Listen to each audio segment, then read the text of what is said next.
Erick Thohir bicara tentang supporter tamu yang masih nekat hadir. Liga 1 musim ini melarang kedatangan supporter tamu karena imbas tragedi Kanjuruhan. Ketua Umum PSSI Erick Thohir memberikan komentar terkait regulasi penonton tamu yang dilarang hadir di Liga 1.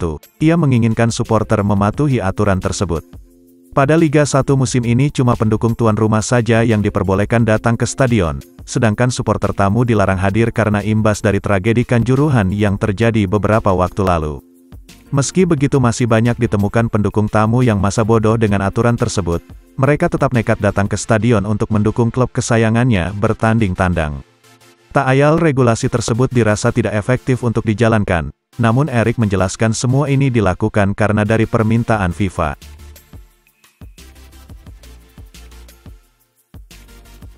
Bojan Hodak lega gawang Persib Bandung tak kebobolan. Hodak menilai performa barisan pertahanan sudah lebih baik dibandingkan laga sebelumnya.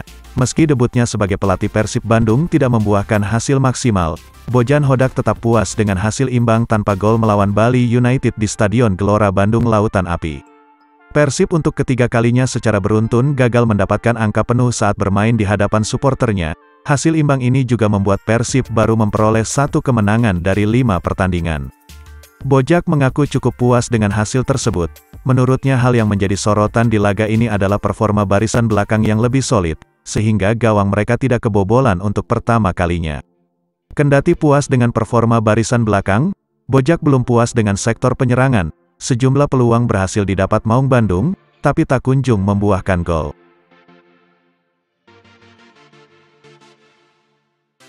Nasib nahas Osvaldo Hai, dicoret Sintayong dan lama cedera.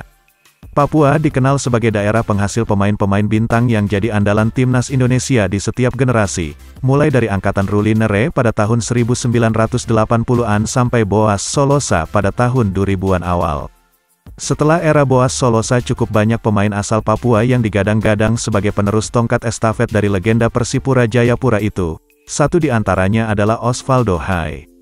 Osvaldo Hai melejit saat memperkuat Persipura dalam sebuah turnamen rasa kompetisi bernama Indonesia Soccer Championship pada tahun 2016. Ia yang ketika itu masih berusia 18 tahun muncul sebagai wonderkid tim Mutiara Hitam.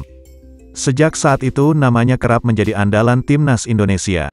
Mulai dari kelompok umur sampai senior, Osvaldo Hai bahkan pernah mempersembahkan gelar juara Piala AFF U22 pada tahun 2019.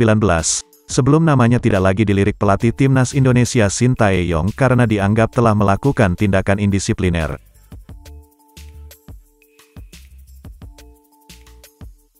Elkan Bagnot sukses kantongi bintang RB Leipzig, semakin bersinar di Ipswich Town.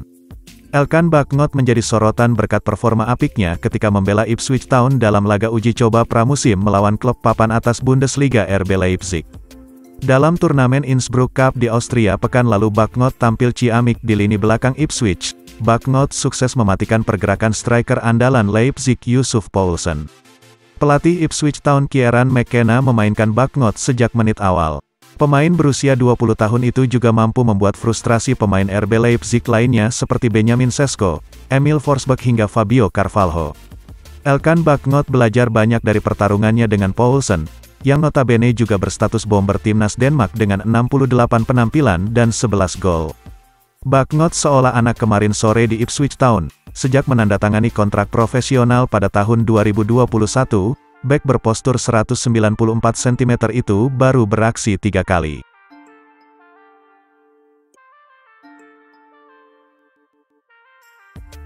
PSSI bersedia naturalisasi gelandang Tottenham Hotspur kalau hatinya merah putih.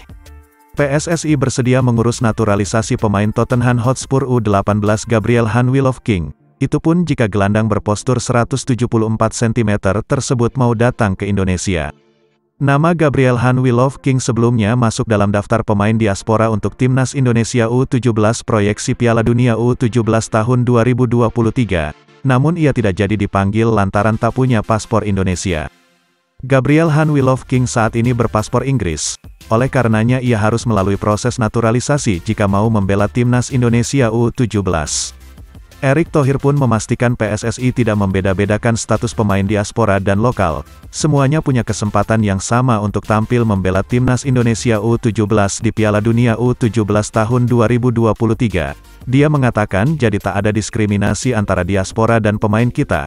Kemarin dari 6 sisa 2. Sekarang ada yang masuk lagi 2. Nah yang saya dengar ada beberapa yang mau trial lagi. Nah kompleksitas ini jangan terjebak seakan jadi rumit.